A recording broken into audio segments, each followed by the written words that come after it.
అలాగే చాలామంది మనకి ఈ మాట అంటూ ఉంటారు, సనాతన ధర్మం வந்து வைரஸ். தமிழில் சொல்லுவாங்க, தமிழில் சொல்லிட்டாங்க, சனாதன தர்மம் வந்து ஒரு வைரஸ், அது நாசம் பண்ணணும்னு சொல்றாங்க.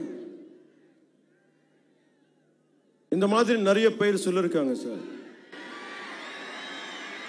நிறைய பேர் சொல்லிருக்காங்க. நீங்க முதல்வன் இல்ல, you're not the first one, you're not the last one. There are many more going to come.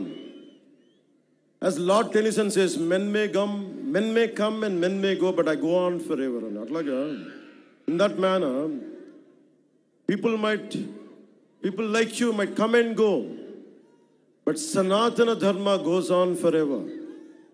It won't stop, it is beyond. Miku, maybe to understand from the European point of view, as you all are offsprings of Macaulay, let me quote another European, a German whose name is Arthur Schopenhauer. He said this, I'm quoting his lines.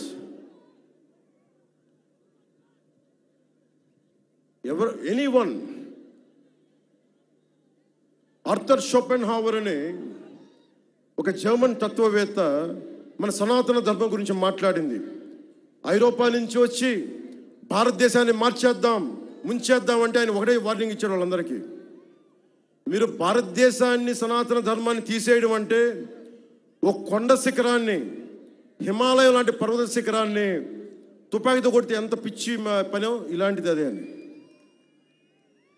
So let me tell this exactly what exactly Arthur Schopenhauer said. If someone wants to, anyone from Europe who would like to go to Bharat, go to India, and you want to transform and you want to fill up with our thoughts and with our ideology, it is like this. In quotes, it is just the same as if we fired a bullet at a cliff.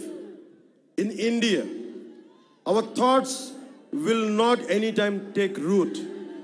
The ancient wisdom of the human race will not be supplanted by our initiatives. On the contrary, Indian wisdom flows back to Europe and will produce a fundamental change. I'm reiterating. On the contrary, Indian wisdom flows back to Europe and will produce a fundamental change in our knowledge and thought. This is what Arthur Schopenhauer said.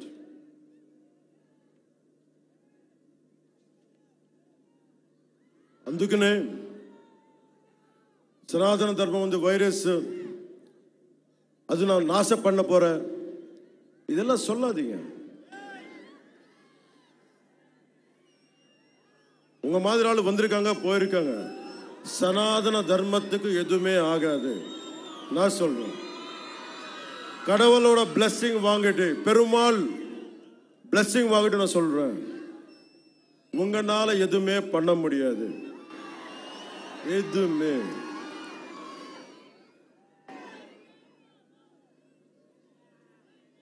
இல்லாண்டி வாழ்க்கை எனக்கு தமிழ்ல எனக்கு சொல்ற தெரியல. சனாதன தர்மத்துக்கு இந்த மாதிரி பேச்சு எப்படி இருக்குன்னா எனக்கு தமிழ்ல சொல்ல தெரியல இந்த போயம், பட் தெலுங்குல சொல்றேன் சார். முடிச்ச இது தமிழ்ல ట్రాన్స్లేట్ பண்ணி கேட்டிங்களே.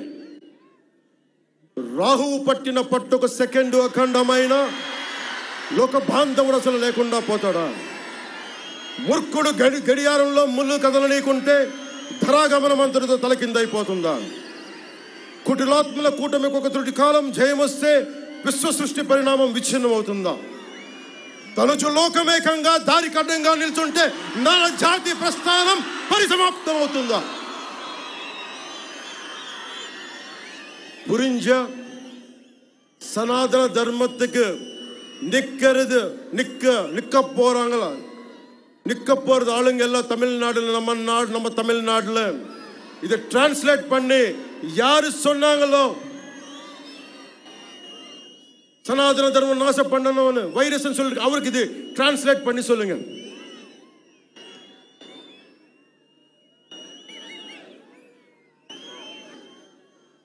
ఇది చెప్పి ముగిస్తాను. మన ధర్మాన్ని మనం రక్షించుకుందాం. ఇస్లాంని, క్రిస్టియానిటీని, జైనిజం, సిక్కిజం, బౌద్ధం, అన్ని మతాలు చిన్న పెద్ద ఏమీ లేదు, అన్నిటికీ గౌరవించుకుంటా మన సనాతన ధర్మాన్ని పరిరక్షించుకుందాం.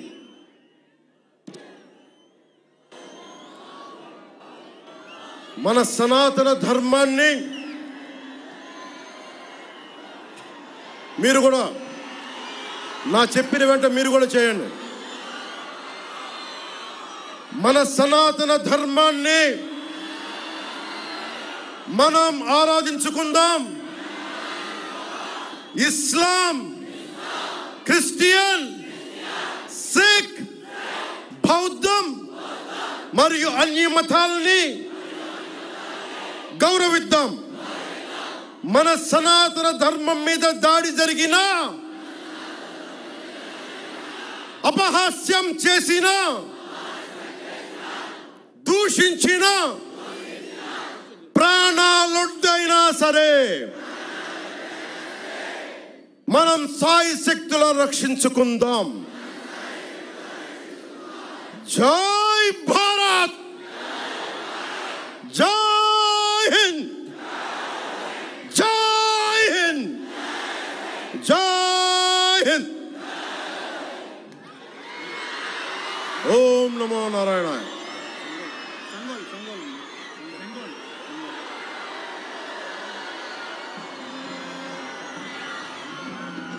నేను నా వారాహిలో ఆంధ్రప్రదేశ్ రోడ్ల మీద తిరుగుతాను.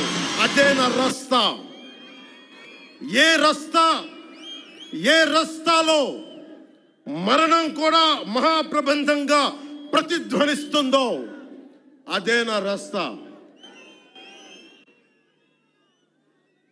అందుకే పరాభవం చెందిన, పరాజయాలు పొందిన ఎందుకు కదలకుండా నిమ్మకు నీరెత్తినట్టు ఉంటానంటే నా సనాతన ధర్మం మీద నాకున్న అచంచలమైన విశ్వాసం. ఈ మధ్యన సనాతన ధర్మం ఒక వైరస్, దాన్ని అంతం చేస్తాం అంటున్నారు కొందరు. గతంలో శ్రీరామచంద్రుణ్ణి, మనందరం కొలిచే శ్రీరామచంద్రుణ్ణి కొన్ని దశాబ్దాల క్రితం పాదరక్షలతో కొడుతూ, చెప్పులతో కొడుతూ, ఊరేగింపుతో తీసుకెళ్లారు.